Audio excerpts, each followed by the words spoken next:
last week. I understand last week, you know, we're probably a little bit nerdy, a little academic, maybe more so. And as we're trying to understand these underlying things that again were happening. And so here we are now in the 70s, and we're looking at, you know, these responses, because as we've seen, that everything that had, or much that had been that foundation of the way we looked at things and thought of things, interpreted things, came under change and scrutiny. And so a lot was happening. And so the things that were important to our founding fathers, if you will, and many of those that followed them, those things changed and weren't as important. And so it just kind of really came to a head, like many things in the 60s and in the 70s. But these were these changes. And I think, as we've also seen, there's always been changes and things that happen and have happened. And things that at one time were looked at as, you know, become the accepted norm. And that, you know, some would say, oh, that's awful. Well, not necessarily. You know, and so this is how things have been. And so as we ended up last time, we were digging into these things. And so one thing that was very interesting was his brother down at ACU, Mel Haley. He did some research, surveys and things like this, and he wanted to find out what was the, if you will, the political makeup or thinking of many of the white churches of Christ. And so he did that. And what he found, now remember, this is in the 80s. And so the numbers that we looked at, I was just talking with someone just the other day, and that's probably changed some from what we're looking at, or the numbers that he found. But the point is just kind of understanding how we thought. Uh-oh. Heidi, you blocking me, or am I messing up?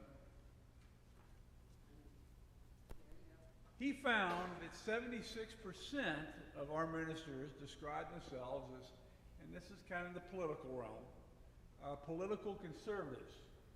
And so, while only 5% identified themselves as political liberals, the 74% identified with the Republican Party, while not a single described themselves as a strong Democrat. Haley concluded that Church of Christ preachers were a self-described bastion of political conservatism. Okay, now remember, this is in the 80s. And so seeing, just kind of understanding, because remember, we've talked many times that we all look through things through lenses. The lenses of how we were brought up, the lenses of all kinds of things. And so understanding that is often helpful.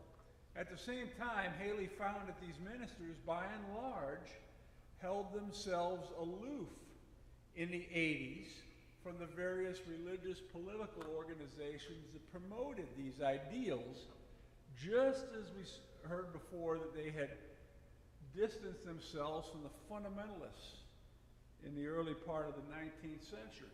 In other words, there was probably agreement with these positions, but because of these theological differences, kind of kept themselves abreast. And so, as late as the 80s, white Churches of Christ ministers managed to adapt themselves to conservative contours of the culture and the political landscape in the United States without abandoning our kind of historical, exclusivistic kind of position. So remember, this is the time of the moral majority that was gaining great impact in politics and things like that. You know, in the 80s, Falwell and Robertson and so on and so forth, and many of us probably remember all that.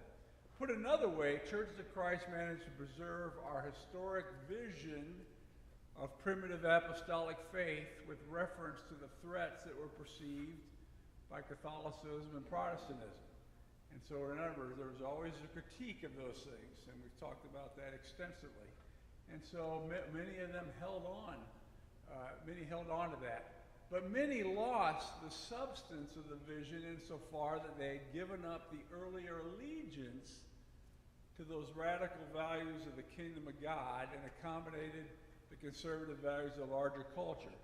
And so those foundations of apocalypticism that we talked a whole lot about, that was deeply, deeply embedded in the 19th century in the Lipscomb and the Stone wing of things, that understanding of this world is not my home, you don't get involved in politics, you know, the things of the world, and so on and so forth, that, as we've seen, had eroded by this time. And so those things that brought about that more exclusive understanding, those foundations were gone, and some were still holding on to the little more exclusive look of things.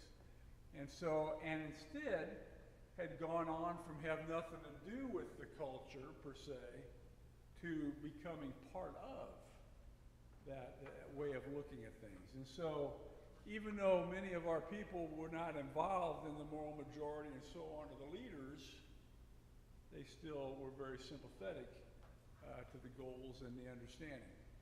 Now, in contrast to our male ministers, many women in our fellowship not only joined these political organizations, they even created their own.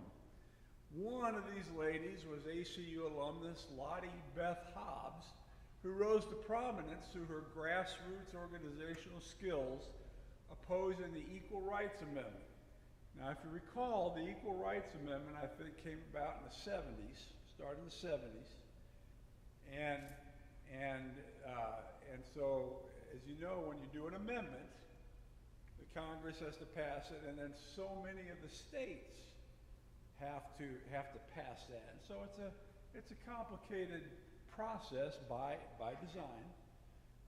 And so if you recall, that was going on in that period. And you know, there was many of our people who were involved with that and working toward that, because you know, there were those that said, hey, we need the equality on that level, and there was others that said, hey, wait a minute. That means then, you know, women are going to be drafted, and many things like that there was many that opposed some of those things, and so they were saying, hey, we've got to stop this. It's not this panacea that's being promoted, certainly by some. And so that was that battle that was going on wherever somebody was on that. And so later she served on Ronald Reagan's Council of Family Values and on the Council for National Policy.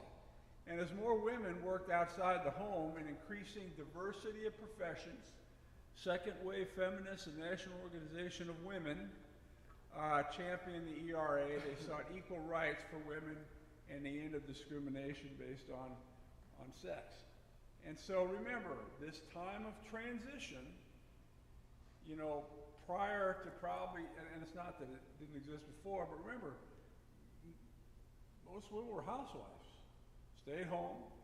You had the man that was, you know, bringing in the income, and well, in the 60s, that really started changing.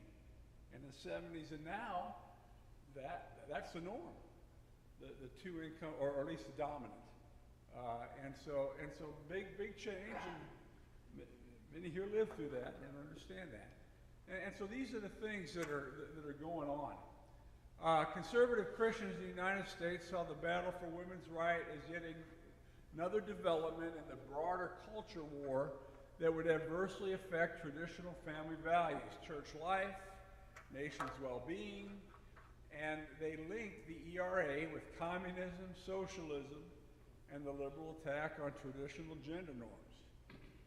And so there was, and if you, again, remember all that, I remember those things that were going on. They were convinced that all things were not only bad for the United States, but evil, with some pointing out that God destroyed whole nations because of this. Catalyzed by these and other concerns, a group of conservative U.S. women led by Phyllis Schlafly, who lived in St. Louis. She was from right over, I think, in Alton, Illinois. And so she was very, very well known And she was probably the one person that was most significant in slowing up and delaying the passage of the Equal Rights Amendment so that it had to be agreed upon in a certain time frame, and it didn't. And so the Equal Rights Amendment passed on, and it didn't make it as an amendment. And so she was very significant in that, and of course, again, was from this area. Whoop. I overdid that one. What am I doing wrong here, Heidi? There we go. So Lottie Beth Hobbs is one of several Church of Christ women who founded the Texas-based organization Women Who Want to Be Women, represented by 4 W's. Which evolved into a nationwide organization called Pro-Family Forum. And they became influential activists by organizing local chapters, distributing literature, speaking to church and school groups, and working closely with Schlafly's Stop the ERA. Hobbs taught Bible classes and wrote books on women's political work, which caught the attention of President Reagan, who later placed her on the Council of Family Values and on the Council of National Policy. And so, Heidi, do me again.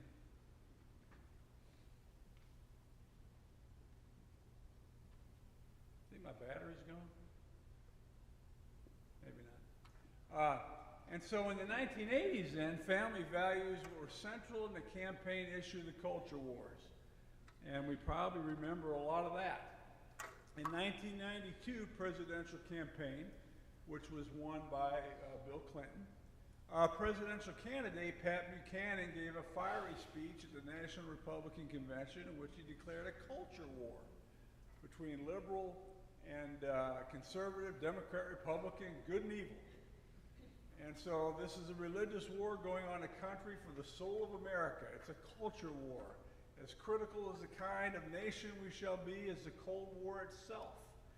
And that struggle for the soul of America, Clinton and Clinton are on the one other side, George Bush is on our side. And I don't know if you remember, I remember watching that on TV. And so, that was a big thing that was going on then. And we see much of that happening today, though that terminology, that framework. I also find it very interesting when you look at these issues and the things that they're getting into, that you see that what's happening in the political landscape. And so you see this idea of, you take something and then you define it a certain way, and you make whatever position is opposite of yours, you make their position or them seem really terrible and awful. And we all understand that. We all, we've all done it. We all think that way, depending on where we're coming from and all the reasons. Instead of maybe, sometimes maybe it isn't all that. It isn't all that bad and awful and terrible. But maybe understand where they're coming from on things. Because you find out that things get defined. And that definition may or may not be correct in things. And so, and again, we see this on steroids, certainly in our times right now, this kind of back and forth. So anyhow, linking the 1990s to the 1960s, Buchanan's culture war rejected the failed liberalism of the 60s and 70s by opposing abortion rights for gays, lesbians, feminism rights, and these issues threatened traditional family values as Buchanan was defining them. And so the political climate seemed tailor-made for the historic emphasis that the Herald of Truth that we mentioned last week was bringing out. And the ministry that sought once again to connect our primitive vision of the past with the current political and cultural concerns. In other words, let's get back to the Bible, let's restore New Testament Christianity, so on and so forth, in the midst of all this conflict that's going on. With considerable fanfare, the Herald of Truth produced a video called In God We Trust, which aired on national television on February 14th of 1993. Does anybody remember that? I don't remember that. But it was, again, one of these responses to things and getting involved. Reflecting a strong commitment to America's civil religion tradition, this film called for leaders at all levels of government to return to America to the religious roots that have nurtured the growth and development of our nation and therefore families. In other words, the idea that, America was Christian, and so we need to get back to those godly values because we've gotten away from them, and so that's what the argument is. Copies of the video were sent to every member of Congress, every Supreme Court justice, and President of the United States as an open letter to America's leaders from members of the Church of Christ. And so this was a very expensive campaign, if you will, to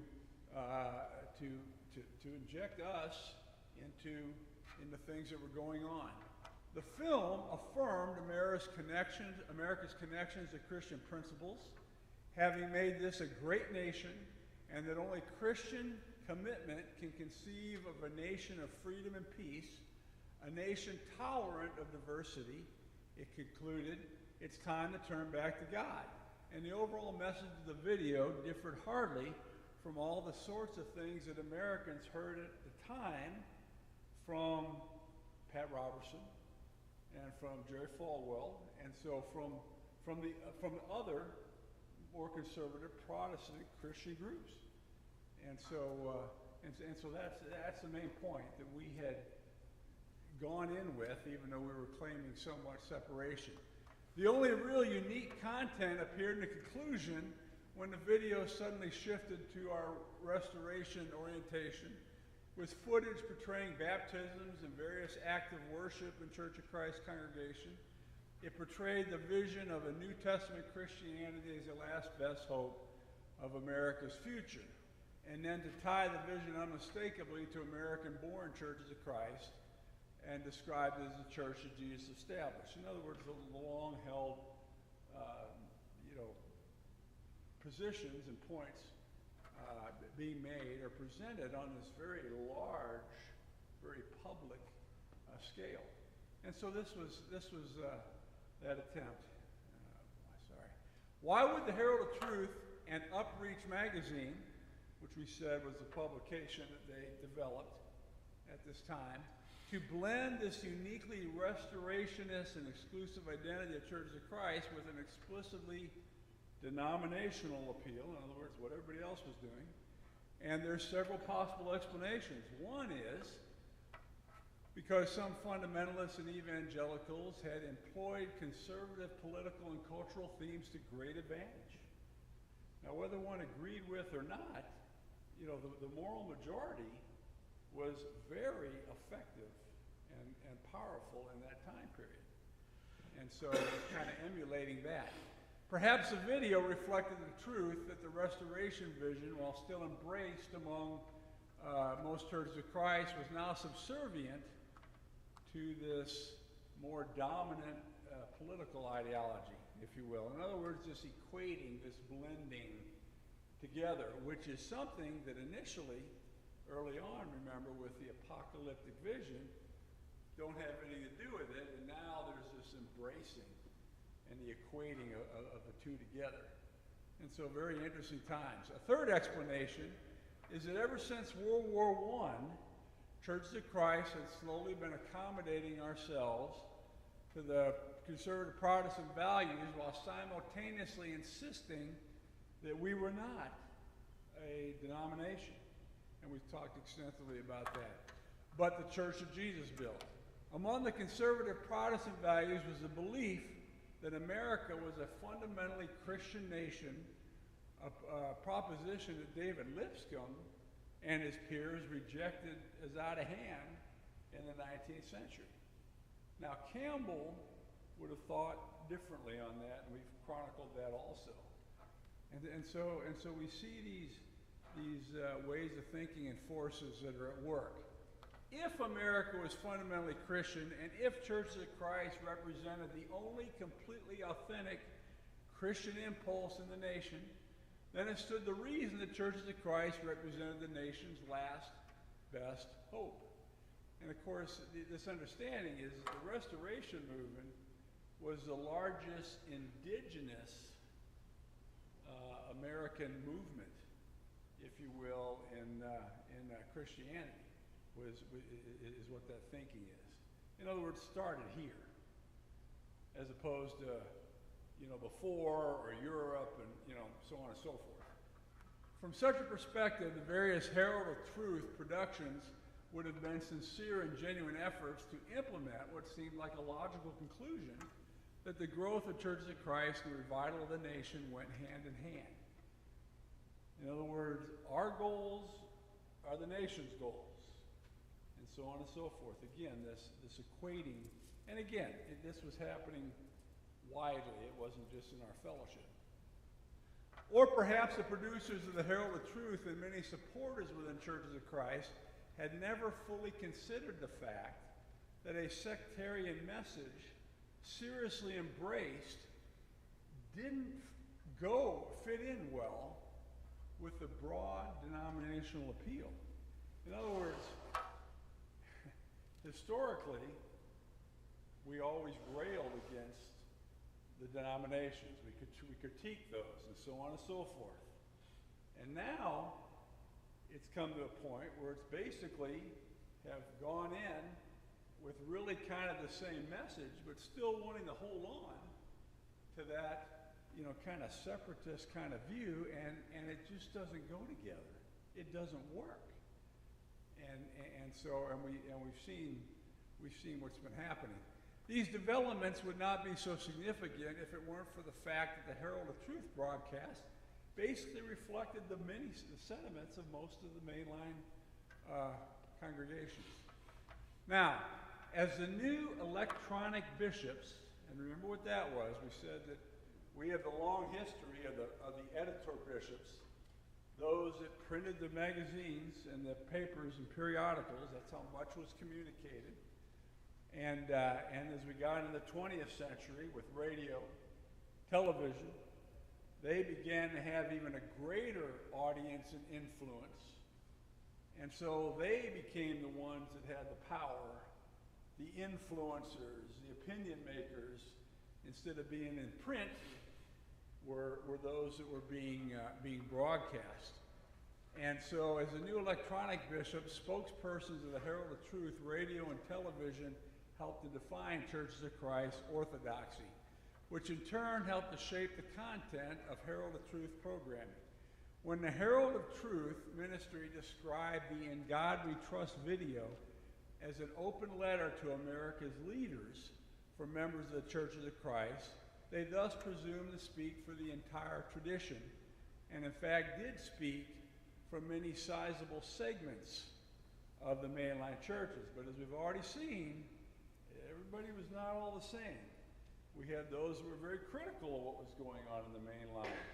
We had those who were wanting to go much further than those in the mainline world. And so it wasn't monolithic.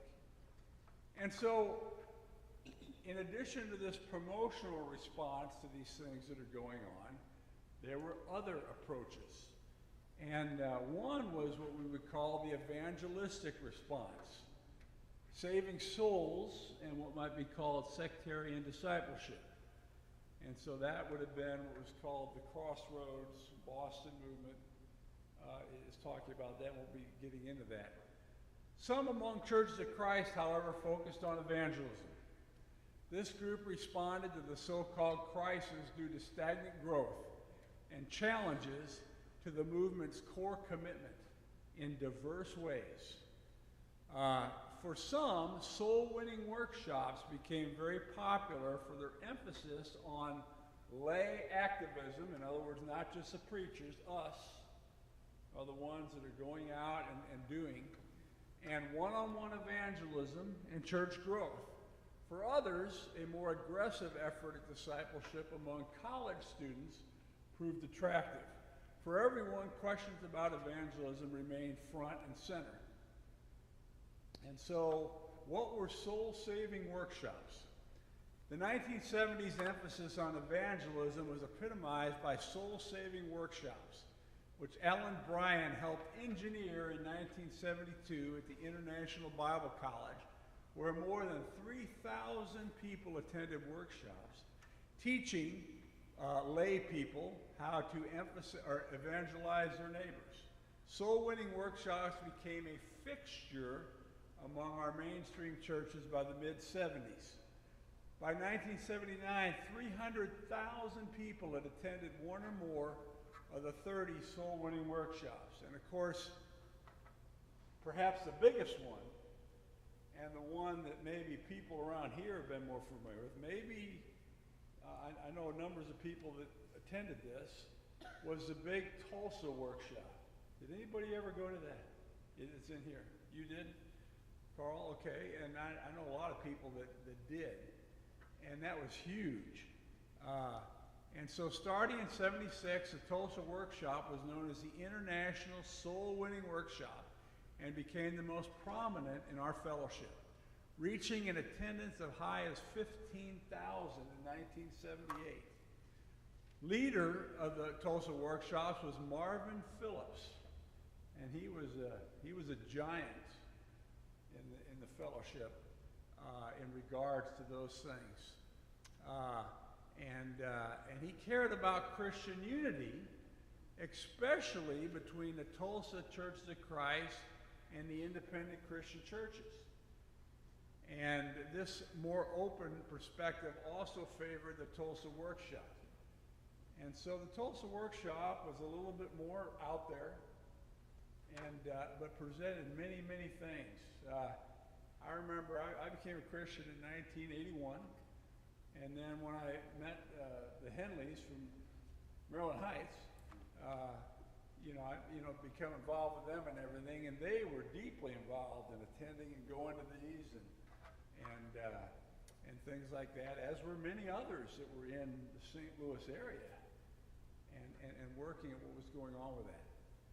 And so so this lasted for 25 years or more. Help me with the math, but. And so it's interesting, in 2013, the Tulsa Workshop had popular evangelical preacher Francis Chan as a speaker there. And he was the one that wrote Crazy Love and A Forgotten God, talking about the Holy Spirit. And these were ginormous books and very influential in the Christian community. And so, and this was the first year retired, and I was wanting to go down to hear this and never got to it. But he was huge. And so, what do you see that's happening here? That's probably causing a real fit by some. You have somebody that's not part of our fellowship coming in and being the main speaker in the fellowship, and for some that created quite a bit of angst, whereas others were very much into that. It's interesting, but the Tulsa Workshop is no longer. It ended several years ago, and it's kind of moved up. Marvin Phillips has passed away, but anyhow, so this was a very influential thing, and many congregations and people from congregations went there. And so, but what you see again is moving even more from that separatist history to engaging more with others. And so, not saying that's a bad thing at all, but we see that demonstrated. Now, beyond the soul-winning workshops, Churches of Christ developed numerous mission efforts in the final decades of the century. One effort in the early 90s included the Sycamore Church of Christ in Cookeville, Tennessee, and sending an 8-page comic book titled One Nation Under God in 1991 to 100 million homes. The comic's message was aired in hour-long segments on 44 television stations and 4 satellite networks. Does anyone remember this effort? Charlie does? You remember that? Okay, and I remember the sticker. I remember, again, I was at, well, I wasn't at Maryland Heights, but I remember John Burnett talking to me about this way back then, and mentioning it. And I remember the bumper stickers and those that had them on the car. And so again, why were they doing a comic book? Well, because comic books were popular, and a different way of trying to communicate and get the message out there to people. Now it was interesting. I kept trying to find pictures of the comic book, and I can't find it. So I wanted to show us what that was. But what I did find, as could be expected, is I found a letter from, I can't remember what group it was, that were very critical of this. And of course, why do you think they were very critical of this? What do you think?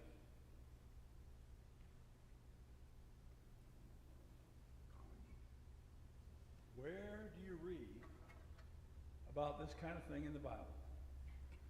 And so because of that, because there's a different way of doing it, they were very critical of this. Now again, one could say, yeah, or like, I think that's kind of crazy or whatever, but nonetheless. And so again, we again see these efforts trying to engage in new and different ways. Further, after the fall of the Berlin Wall in 1989, Churches of Christ engaged in various partnerships for education, medical missions, and social benevolence in Eastern Europe and the United States. One of those programs was called Let's Start Talking, and it started in the 80s, and it utilized the Gospels to teach English as a means to evangelize the world. And so what they would do is they would teach people English using the Bible as kind of their text. And so getting that English part in, but also using the scriptures, kind of interesting. The list would go on, but the point here is that this period proved fertile, not only for discussion on evangelism, but for new and creative means of evangelism, even as traditional approaches continued. And so a lot of different things going on in the 70s and the 80s, and even in the 90s. And again, most of us probably remember a lot of these, though at the time, certainly, it was hard to understand the context of how that worked. So then there was another response, and that's one that Donnie and I are certainly more familiar with, and it was really a very sectarian response, and that was what was called the Crossroads Movement. How many of us have heard of that? You ever hear of Crossroads Movement? Boston Movement?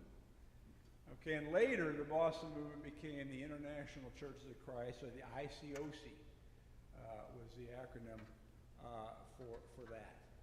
And so this was very significant, and this came out of the campus ministry movement that we said lasted for about four brief years, till there was so much pushback against it by some that it ran out of money and didn't continue on. But what they were trying to do in the efforts did continue on.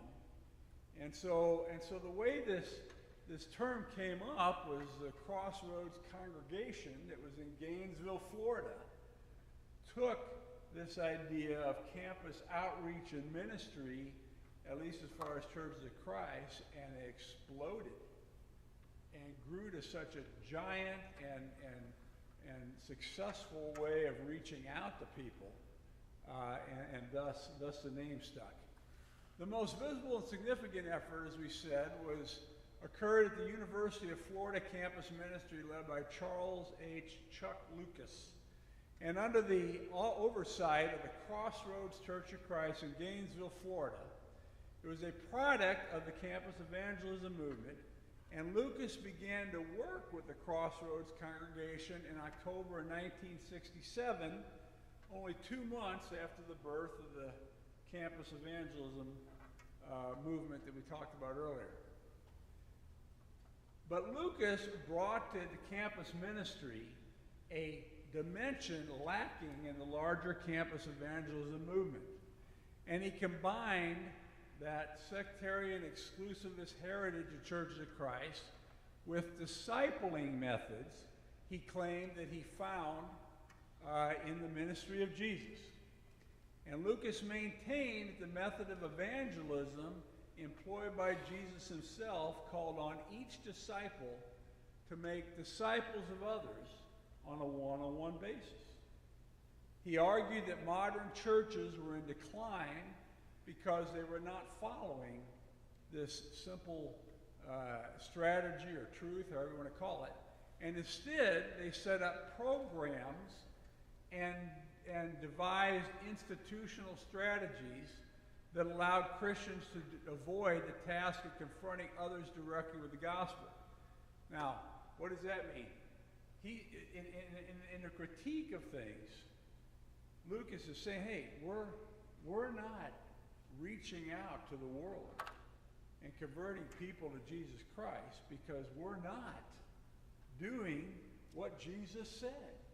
And instead, we've come up with all kinds of other programs that somehow letting the program do the work instead of individuals doing the work.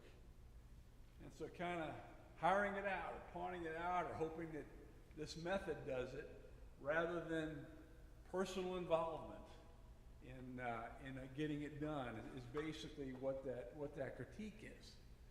And so what you see here is you see, and we've already said and acknowledged that the numbers, the growth of Churches of Christ were dropping. And even though conservative Protestantism was growing, we've already chronicled how many were leaving liberal denominations. And of course that made conservatives feel that, God was with them. And, those churches, I remember my father, we had some good friends, and they were part of a very liberal congregation, if you will, group. And I remember, when he was going through a crisis, this family friend, that my dad went to him and said, the problem is you need real religion. And of course, by that my dad meant you need to really follow Jesus Christ instead of just having some form of religiosity. And so this was a response to those things by those who cared very deeply about the Great Commission. But Lucas added another dimension to the discipling strategies. He insisted that discipling another person entailed a good deal more than simply winning a person as a convert. In other words, it didn't just stop or, hey, I just need to get baptized. And so with all that effort to that, so often what's happened is that we kind of stop there and say, now you're on your own, hope you make it.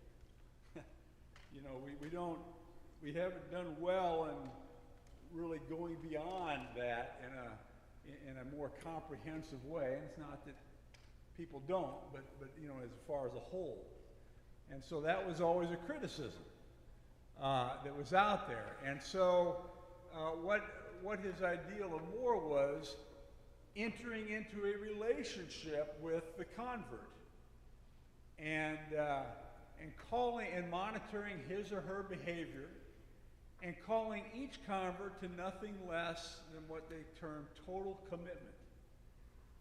And this total commitment required, first of all, that each convert dedicate his or her life to converting others. So as a Christian, we are to share with others that message, which is true. These are not untrue things, and who in turn would convert others, who would convert others.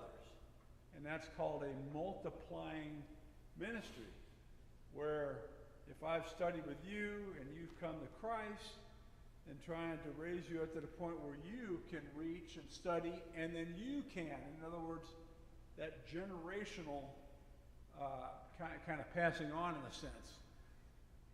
Anything short of this kind of commitment, said Lucas, would be ground for discipline, if you will.